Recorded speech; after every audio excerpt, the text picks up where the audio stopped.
नमस्कार प्यारे बच्चों। आज हम ऋतुराज की कन्यादान कविता का अध्ययन करेंगे। ऋतुराज का जन्म सन 1940 में भरतपुर में हुआ था।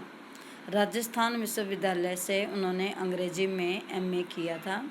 40 वर्षों तक अंग्रेजी साहित्य के अध्यापन के बाद अर्थात पढ़ाने के बाद अब वे सेवानिवृत्ति लेकर जयपुर में रहते हैं।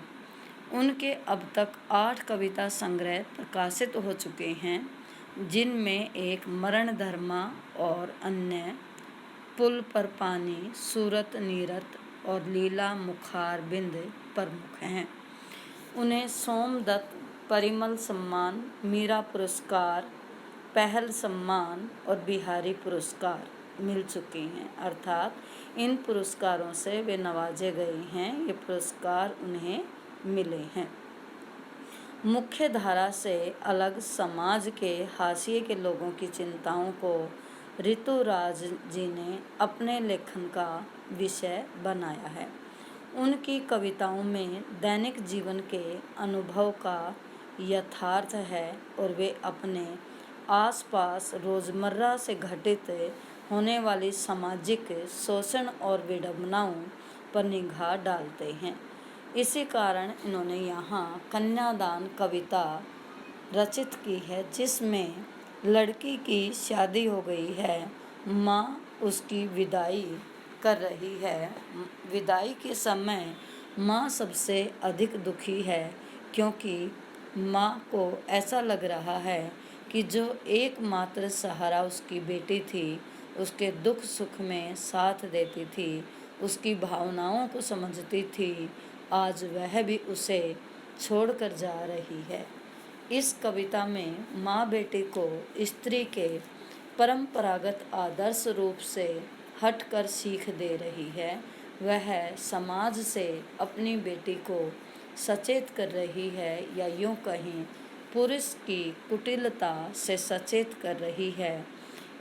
कवि का मानना है कि समाज व्यवस्था द्वारा स्त्रियों के लिए आचरण संबंधी जो प्रतिमान गढ़ लिए जाते हैं, वे आदर्श के मुलम्मे में अर्थात नियमों में बंधन होते हैं, अर्थात उनको बंधन कहा जाता है।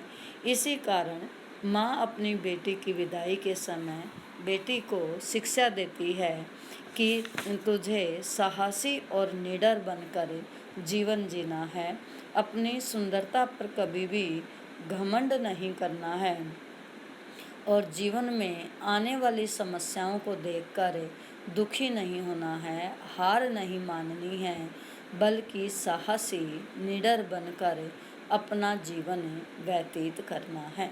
क्योंकि उदाहरण के द्वारा समझाती है कि आग रोटी सेकने के लिए है, जल कर मरने के लिए नहीं, अर्थात अपने जीवन को नष्ट नहीं करना है और वस्त्र और आभूषणों को अपने जीवन के बंधन नहीं बनाना, बल्कि स्वतंत्र होकर अपने विचार के अनुसार अपना जीवन जीना, साहसी और निडर बनकर जीवन जीना है।